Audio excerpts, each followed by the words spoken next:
남편과 헤어지고 자유를 얻게 되었네요. 저는 부모님이 안 계세요.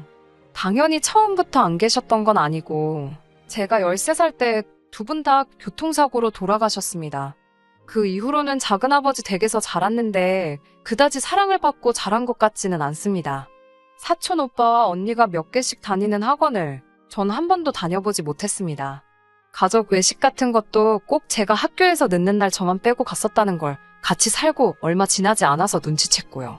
그래서 누가 말해주지 않았어도 스스로 불청객이라는 생각을 하며 살았던 것 같습니다. 그리고 제가 고등학교 1학년이 되었을 때 작은어머니가 절 불러서 그러시더라고요. 대학을 간다면 말리지는 않겠지만 어떠한 경제적 지원도 해줄 수 없다고요. 그 말을 들었던 그날 밤 저는 대학에 가지 않겠다고 마음을 먹었습니다. 대신 내 힘으로 장사를 하든 뭐가 됐든 성공을 해야겠다고 오기로 다짐을 했던 것 같아요. 어른이 된 지금에서야 남의 자식을 돈 한 푼 받지 않고 키워준다는 그 사실 자체가 얼마나 대단한 건지 이해하지만 그때는 작은아버지와 작은어머니가 믿고 원망스럽고 그랬습니다.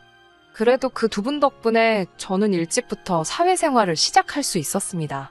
대학에 가지 않겠다고 생각하니 빨리 뭐라도 배워야겠다는 생각에 마음이 급해지더라고요.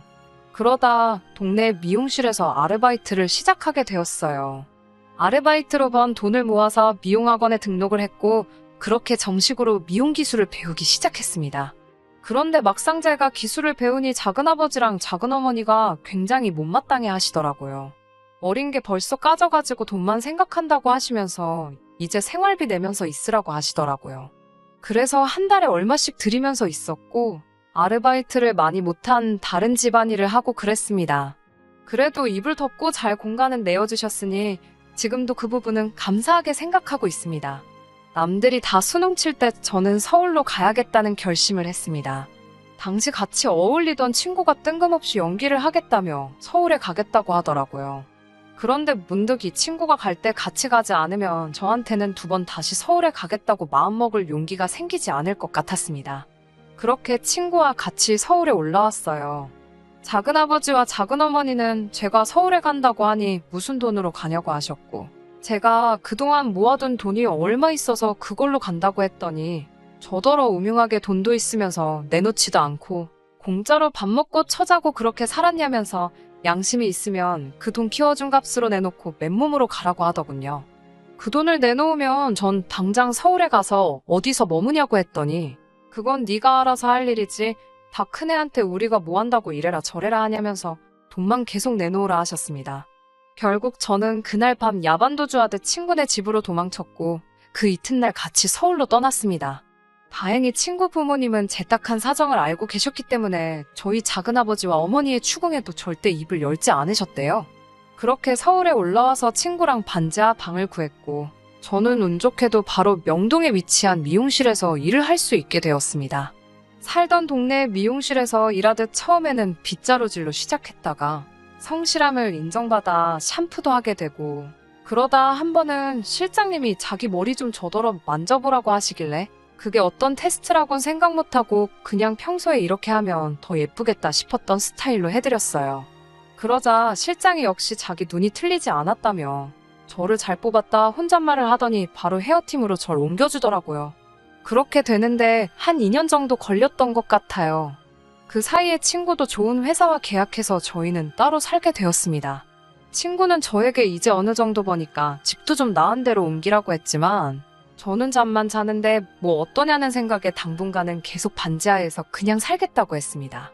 나중에 한 번에 더 큰 행복을 즐기겠다는 마음으로 영화 보기, 술 마시기, 친구랑 쇼핑하기 같은 소소한 즐거움을 포기하고 살았습니다.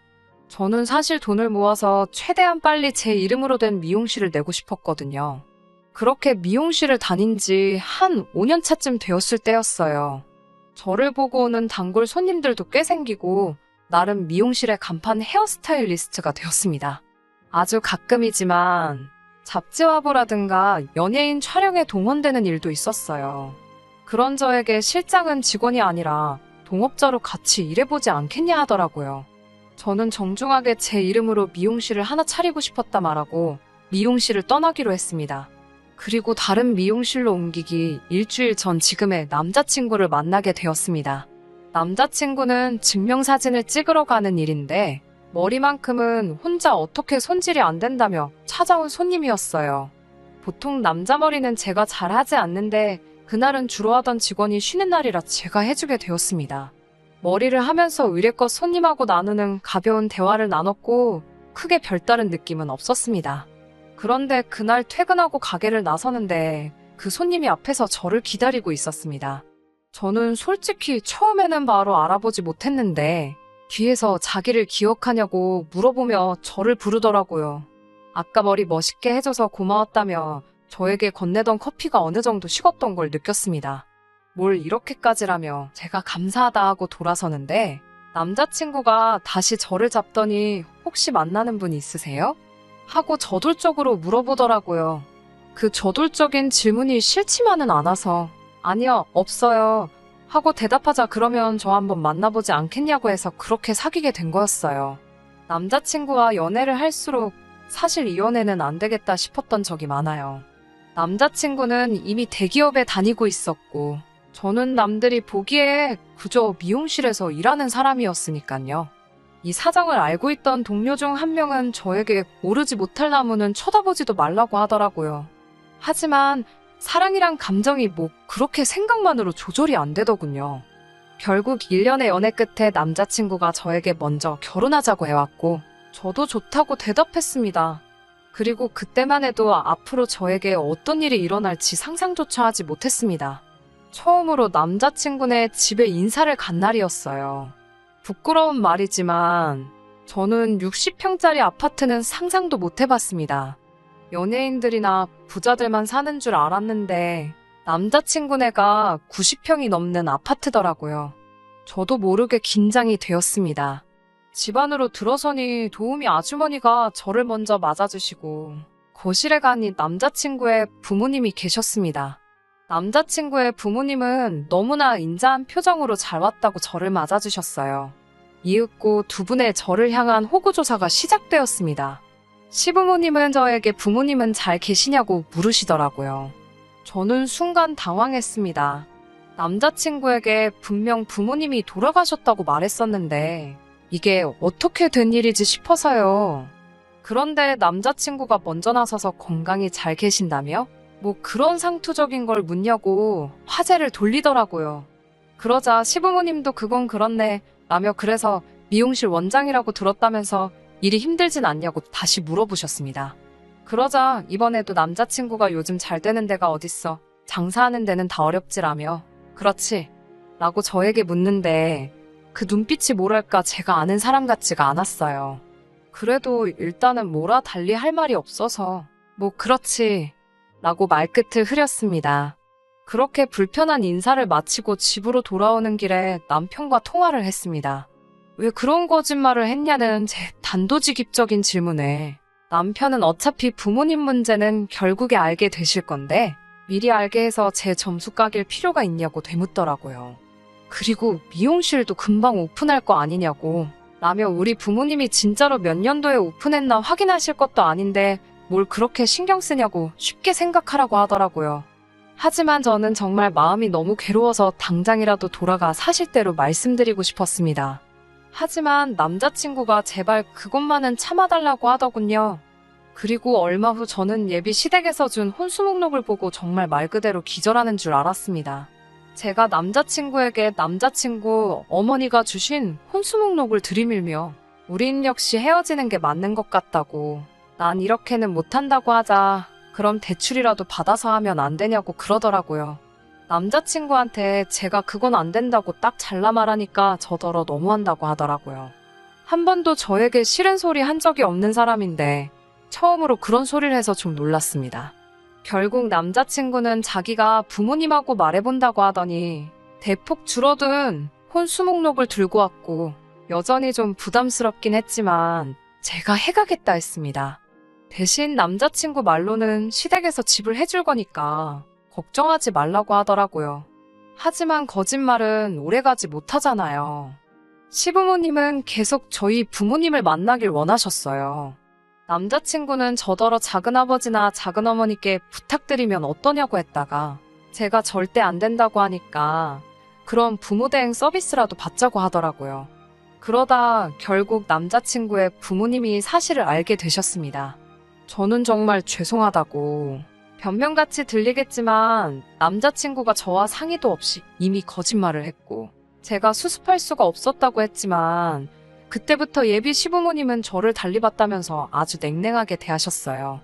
부모가 없는 애들은 이래서 안 된다는 둥, 아주 속이 음흉하다는 둥막말을 하시면서요. 하지만 남자친구가 저랑 결혼 안 시켜주면 죽겠다며 말 그대로 들어눕는 바람에 남자친구의 부모님도 저희 결혼을 허락해 주셔야만 했습니다. 시부모님은 혼주석 비어있는 결혼식은 남들 보기 남사스럽다며 결혼식도 가족만 모여서 조촐하게 하라고 하셨습니다. 사주시겠다는 집도 차일피일 미루시며 일단은 남는 방이 있으니 저보고 들어와서 살라고 하시더군요. 솔직히 저는 이런 대접까지 받으면서 결혼하는 게 맞나 긴가민가 싶었지만 한편으로는 저만의 오롯한 가정을 꾸리고 제가 눈칫밥 먹으며 자랐던 과거가 있어서 그랬는지 어느 정도 안정적인 경제 환경에서 내 자식을 키우고 싶다는 열망이 있었기 때문에 이럴 거면 결혼 안 하겠다는 소리도 참아 하지 못했습니다. 저도 속물이었지요. 하지만 버틴다는 게 마음먹은 대로 되지는 않더라고요. 남편의 거짓말 이후로 시부모님은 저를 노골적으로 무시하시기 시작하셨습니다. 게다가 한 번은 제가 일하는 미용실에 찾아오셔서는 제가 원장인 줄 알고 찾으시다가 제가 일반 직원인 걸 아시고는 노발대발 난리가 나셨습니다. 저랑 같이 일하는 직원들은 제 상황을 알고 있었기 때문에 저를 이상하게 생각한다거나 저에게 별다른 말은 건네는 사람은 없었지만 그래도 일터에서 예비 시어머니 되실 분한테 남들 다 보는 앞에서 혼난다는 게 스스로 너무 수치스럽고 모멸감이 들더라고요. 무엇보다 제가 한 거짓말도 아니어서 너무 억울했습니다. 지금 사연 들으시는 분들 중에서는 그래도 제가 바로 잡지 않고 가만히 있었으니까 저도 거짓말을 한 거나 마찬가지라고 생각하실 수도 있지만요. 변명을 하자면 저도 사람인데 왜 남자친구 부모님께 잘 보이고 싶은 마음이 없었겠어요. 그래서 남자친구의 반대를 뿌리치고 앞장서서 솔직하게 진실을 말하지는 못했습니다. 그리고 얼마 뒤 남자친구 부모님과 다시 한번 식사를 하게 되면서 결정적으로 제가 파혼을 결심하게 된 사건이 벌어졌습니다. 당시 명절을 한 달 정도 남겨놓은 시기였어요. 무슨 이야기를 하다가 명절 이야기가 나오면서 남자친구의 어머니가 저에게 그래도 고아가 좋은 점도 있네. 친정에 안 가도 되잖아. 그치? 아니지. 가야 할 친정이 없는 거겠지. 라고 하시는 거예요. 그러면서 그거 하나만큼은 잘된 일이라고 그러시더라고요. 서운한 마음이 들려는 찰나에 저에게 말씀하시기를 앞으로는 친정엄마한테 한다 생각하고 당신한테 잘하라고 하시더군요. 그럼 당신도 절 딸처럼 대하시겠다고요. 저는 처음엔 순진하게 그 말을 믿고 감사하게 생각했습니다. 이제 저에 대해서 오해를 다 푸셨구나 생각했어요. 그리고 이제 청첩장도 찍고 결혼식을 한 달 남겨둔 시기였습니다. 원래는 식을 올리고 가게를 열려고 했는데 너무 좋은 자리에 장사하던 자리라 기본적인 시설도 다 되어 있고 거기에 새까지도 저렴하게 나와서 놓칠 수가 없더라고요. 그래서 결혼 준비로 바쁜 와중에 가게를 오픈하게 되었습니다. 당연히 남자친구와 예비 시부모님도 그 사실을 아시게 되셨고요. 이튿날 남자친구에게 전화가 왔는데 정말 집안이 뒤집어질 만큼 난리가 났다고 당장 빨리 남자친구 부모님 댁으로 오라고 하더라고요. 그래서 불이 나게 쫓아갔더니 남자친구 어머님께서 정말 무슨 드라마에 나오는 것처럼 머리에 흰띠를 두르고 몸져 누워 계시더라고요. 제가 무슨 일 때문에 그러시냐고 물으니 남자친구가 저더러 직접 물으라며 한숨을 푹푹 쉬더라고요. 제가 어머님, 좋았어요. 어디가 많이 아프세요? 하니까 저더러 다짜고짜 신부가 고얀 여자라며 욕을 하시는 거예요. 그래서 제가 왜 그러시냐 하니까 또 내가 혼수해 오라니까 돈 없다고 징징거리더니 뒤에서는 감히 가게를 차릴 생각을 해. 그러시더라고요. 그러면서 역시 큰애들은 아무리 해도 거지근성을 숨길 수가 없다면서 음흉하고 못된 것, 이기적인 것, 저한테 온갖 험한 소리를 다 하시더군요. 제가 남자친구 어머님께 이 돈은 남자친구가 준 돈도 아니고 제가 몇 년 동안 열심히 해서 모은 제 돈인데 왜 제가 욕을 먹어야 하는지 모르겠다고 말했어요. 예비 시어머니는 이게 어디라고 대드냐면서 지금이라도 그 돈은 나한테 주고 이 집에 들어와서 살림이나 하라고 하시더군요. 엄마가 없어서 뭐나 똑바로 배웠냐면서 당신이 1부터 100까지 알려줄 테니 군소리 말고 조신히 집에서 가정교육이나 받으라면서요. 밑도 끝도 없는 남자친구 어머님의 일장연설은 한마디로 그냥 제 돈을 내놓으라는 거였어요. 있는 사람이 더한다고 벼룩의 간을 빼먹지 싶더군요. 제가 그렇게는 못하겠다고 하고 그냥 이 결혼 없던 걸로 하겠다고 자리를 박차고 그 집을 나왔습니다. 남자친구가 가지 말라며 저를 쫓아오더라고요. 그래서 제가 남자친구한테 왜 처음부터 내가 부탁하지도 않은 거짓말을 해서 사람을 우습게 만드냐고 따졌더니 솔직히 자랑스러운 것도 아닌데 감출 수 있으면 감추면 되지. 그리고 대학도 안 나온 며느리가 혼수도 조금밖에 안 해오면서 가게 차린다고 하니 자기 엄마가 얼마나 배신감 느끼고 속상했겠냐며 이번만 죄송하다 하고 그냥 그 돈을 드리고 결혼하자는 거예요. 돈이야 자기 집에 돈 많으니까 살면서 벌면 되지 않냐고요. 저는 말도 안 되는 헛소리 짓거릴 거면 눈앞에서 사라져 달라고 했습니다.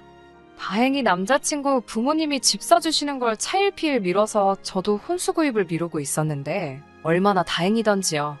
저는 아무런 미련도 없이 그 집을 나왔고 계획한 대로 제 미용실을 차렸습니다. 파혼 후 지금까지 1년이란 시간이 지났습니다. 남자친구는 저와 헤어진 이후로 부모님의 강요에 못 이겨 선을 보고 서둘러 결혼까지 속전속결로 올려놓고도 계속해서 연락을 해왔습니다. 결국 저는 그의 와이프에게 남편 단속 잘하라고 연락을 했고 결국 혼인신고서에 잉크가 마르기도 전에 이혼당했다고 하더라고요. 그로 인해 남자친구의 어머니가 저에게 욕설 담긴 연락을 수차례 해와서 고소한 상태고요. 제가 운영하는 미용실은 직원 8명을 써야 할 만큼 장사가 잘 되고 있습니다. 앞으로는 부모님의 빈자리 때문에 누군가 저를 무시하려 들면 가만히 있지 않을 겁니다. 좀 더 이기적으로 제 행복을 생각하면서 살아보려고 해요. 끝까지 들어주셔서 감사합니다. 오늘의 사연은 여기까지입니다. 구독과 좋아요, 알람 설정 부탁드리고 더 좋은 사연으로 다시 찾아뵙겠습니다. 감사합니다.